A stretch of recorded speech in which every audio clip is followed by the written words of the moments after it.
दोस्तों अब बात करते हैं सोमवती अमावस्या की तिथि और सोम मुहूर्त। इस साल की पहली सोमवती अमावस्या 26 मई सोमवार के दिन पहले दोपहर के 12:12 से शुरू होगी और इसका समापन अगले दिन 27 मई को दोस्तों मंगलवार को सुबह 8:32 पर हो जाएगा। पंचांग की गणना बता रही है कि इस साल सोमवती अमावस्या का संयोग पूरे साल में 2 बार ही बनने जा रहा है। 26 मई के बाद 20 अक्टूबर को शाम के समय सोमवार के दिन अमावस्या तिथि का संयोग बन रहा है। मतलब अभी मई के बाद सीधा अक्टूबर में आएगा और साल में सिर्फ 2 ही सोमवती अमावस्या पड़ रही है, वो भी शाम को पड़ेगी। ये दोपहर से शुरू हो रही है जिससे सोमवती अमावस्या का संयोग बनेगा। शास्त्रों का नियम है कि सूर्यास्त से पूर्व अगर सोमवार को अमावस्या 1 घड़ी भी हो तो उसे सोमवती को अमावस्या सोमवती ही माना जाता है। इस दिन शिव जी और माता पार्वती की पूजा करने का सौभाग्य प्राप्त होता है। दोस्तों अब बात करते हैं दोस्तों शुभ समय की। तो शास्त्रों के अनुसार पितरों का जो समय है वो दोपहर यानी मध्याह्न में होता है। ऐसे में सोमवती अमावस्या पर पितरों को प्रसन्न करने का, उनका आशीर्वाद पाने और पितृदोष दूर करने से जुड़े उपाय अगर आप करना चाहते हैं तो आज मतलब 26 तारीख को सोमवार के दिन दोपहर में कर सकते हैं। अमावस्या का समय 27 तारीख मंगलवार की सुबह 8:32 तक रहेगा। तो इसके चलते इस दिन भौमवती अमावस्या का विशेष संयोग भी बन रहा है। ऐसे में शास्त्रों के अनुसार पवित्र नदी में स्नान और दान का कार्य आप 27 तारीख को भी कर सकते हैं।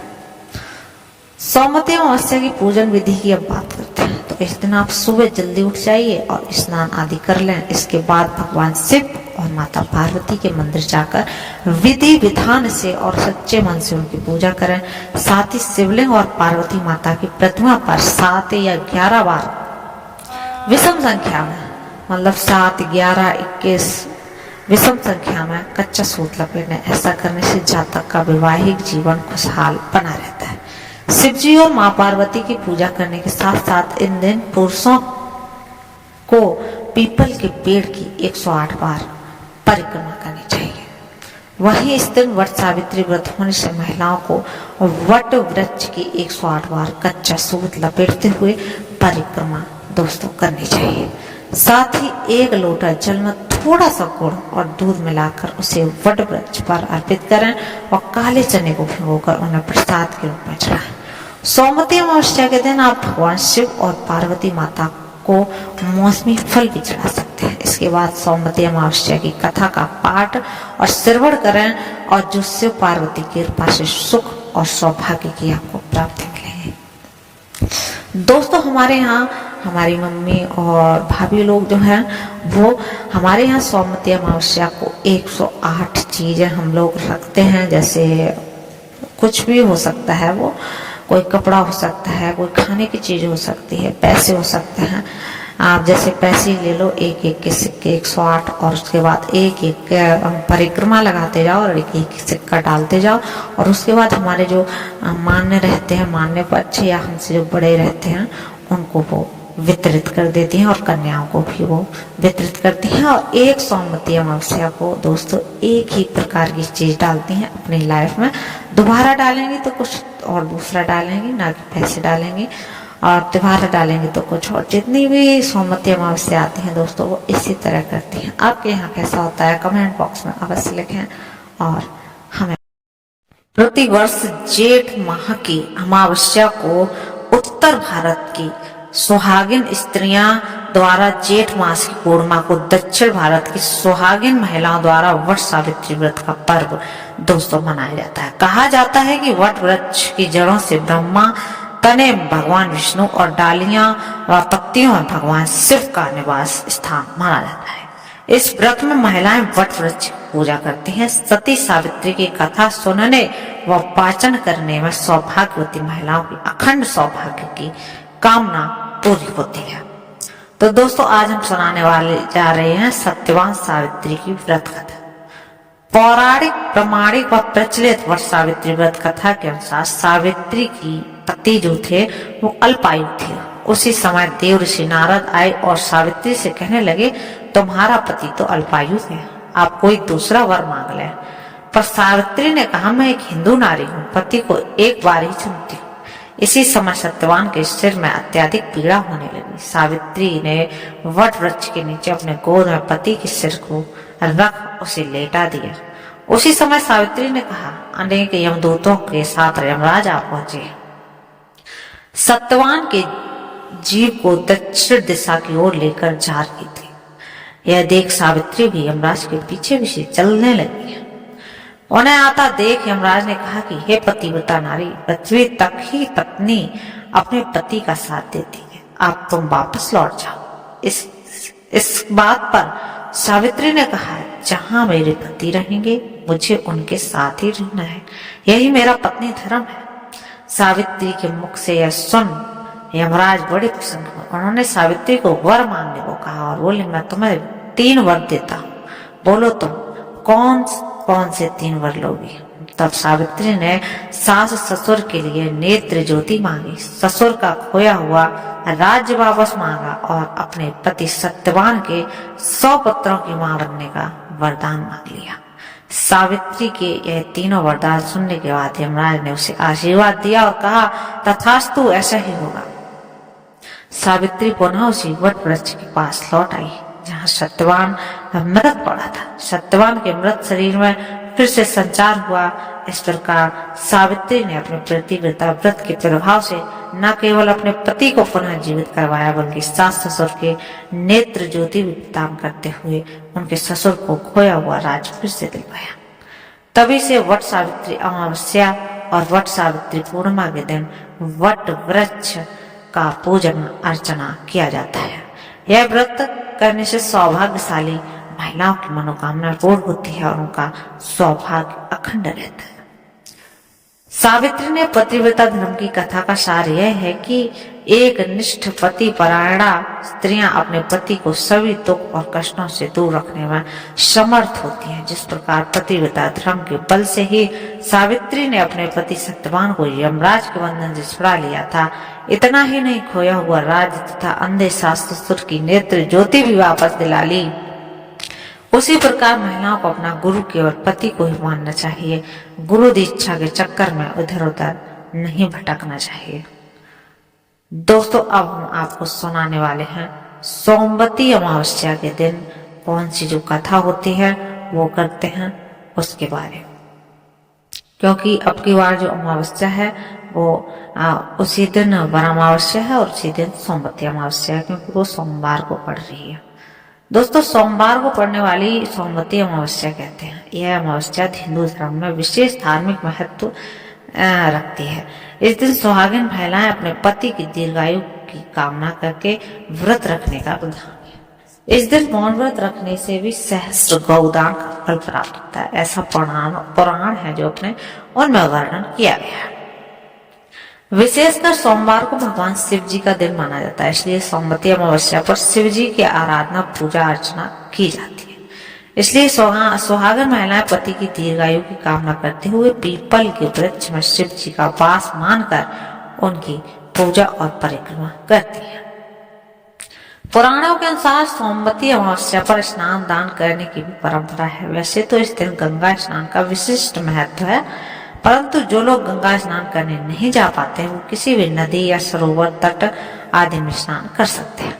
शिव पार्वती और तुलसी जी का पूजन कर सोमवती अमावस्या का लाभ उठा सकते हैं। क्या करते हैं इस दिन? ऐसा माना जाता है कि पीपल के मूल में भगवान विष्णु, तने में शिव जी तथा अग्रभाग में ब्रह्मा जी का निवास होता है। अतः इस दिन पीपल के पूजन से सौभाग्य की वृद्धि होती है। सोमवती अमावस्या के दिन पीपल की परिक्रमा करने का विधान है। इसके बाद गरीबों को भोजन कराया जाता है। सोमवती अमावस्या के दिन यह भी मान्यता है कि इस दिन पितरों को जल देने से उन्हें तृप्ति मिलती है। महाभारत काल से ही पितृ विसर्जन की अमावस्या, विशेषकर सोमवती अमावस्या पर तीर्थ स्थलों पर पिंडदान करने का विशेष महत्व है। सोमवती अमावस्या के दिन 108 बार तुलसी परिक्रमा करें। सोमवती अमावस्या के दिन सूर्य नारायण को जल देने से दरिद्रता दूर होती है। जिन लोगों की पत्रिका में चंद्रमा कमजोर है वह जातक गाय को दही और चावल खिलाए तो उन्हें मानसिक शांति प्राप्त होती है। पर्यावरण को सम्मान देने के लिए भी सोमवती अमावस्या के दिन पीपल के वृक्ष की पूजा करने का विधान माना गया है। इनके अलावा मौन व्रत को धारण करने से पुण्य की प्राप्ति होती है। आप सुनते हैं दोस्तों सौमती अमावस्या की जो प्रचलित कथा है वो। एक बार की बात है, एक गरीब ब्राह्मण परिवार था। उस परिवार में पति पत्नी के अलावा एक पुत्री भी थी। वह पुत्री धीरे धीरे बड़ी होने लगी। उस पुत्री में समय और बढ़ती जा रही थी उम्र भी स्त्री योजित गुणों का विकास हो रहा था। वह लड़की सुंदर, संस्कारवान और गुणवान भी थी, किंतु गरीब होने के कारण उसका विवाह नहीं हो पा रहा था। एक दिन उस ब्राह्मण के घर एक साधु महाराज पधारे। वो उस कन्या के सेवा भाव से प्रसन्न हुए। कन्या को लंबी आयु का आशीर्वाद देते हुए कहा, साधु ने, इस कन्या की हथेली में विवाह योग्य रेखा तो है ही नहीं। तब ब्राह्मण दंपत्ति ने साधु से उपाय पूछा कि कन्या ऐसा क्या करे जिससे कि उसके हाथ में विवाह योग्य ये रेखा बन जाए। साधु ने कुछ देर बाद विचार किया और अपनी अंतर्दृष्टि से ध्यान करके बताया कि कुछ दूरी पर एक गांव में सोना नाम की धोबन है। एक महिला है, अपने बेटे और बहू के साथ रहती है, जो बहुत ही आचार विचार और संस्कार संपन्न तथा पति परायण है। यदि वह कन्या इसकी सेवा करे तो वह महिला इसकी शादी में अपने मांग का सिंदूर लगा दे। इसके बाद इस कन्या का विवाह तो कन्या का वैधव्य योग मिट जाता है।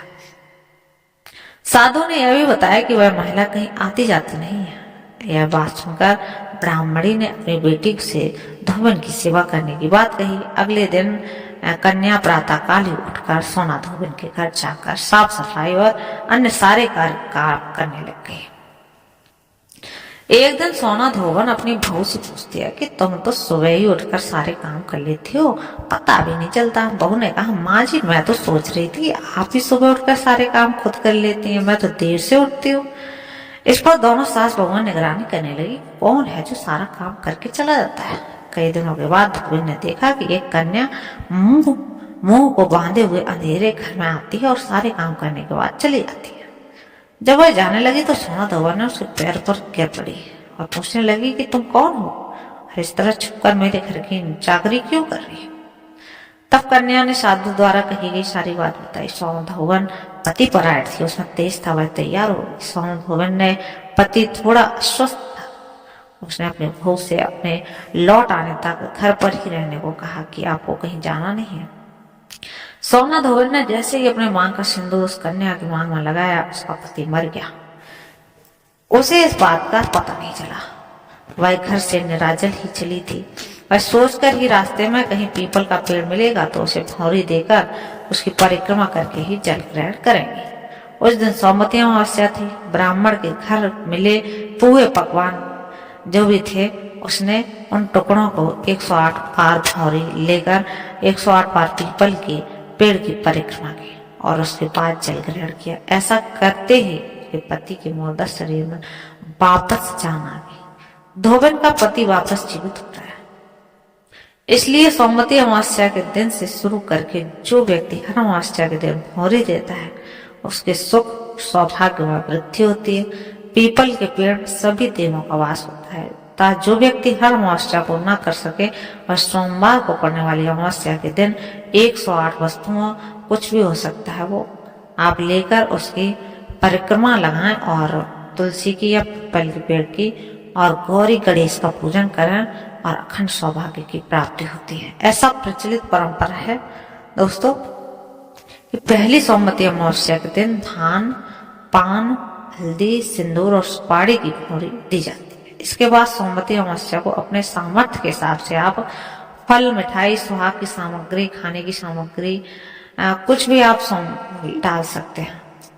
इस दिन भौरी चढ़ाया गया सामान किसी सुपात्र, ब्राह्मण, ननद है आपकी, भांजे हैं आपके, आपका मान्य पक्ष है, उनको आप दे दें। यह ध्यान रखेंगे यह भौरी का सामान अपने गोत्र या अपने निम्न गोत्र में दान नहीं देना चाहिए, मतलब अपने घर वालों को मत दें।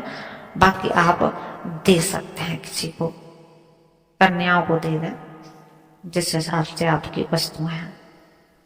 तो दोस्तों हमें ऐसे सौमती अमावस्या की पूजा करनी चाहिए, अपने प्रति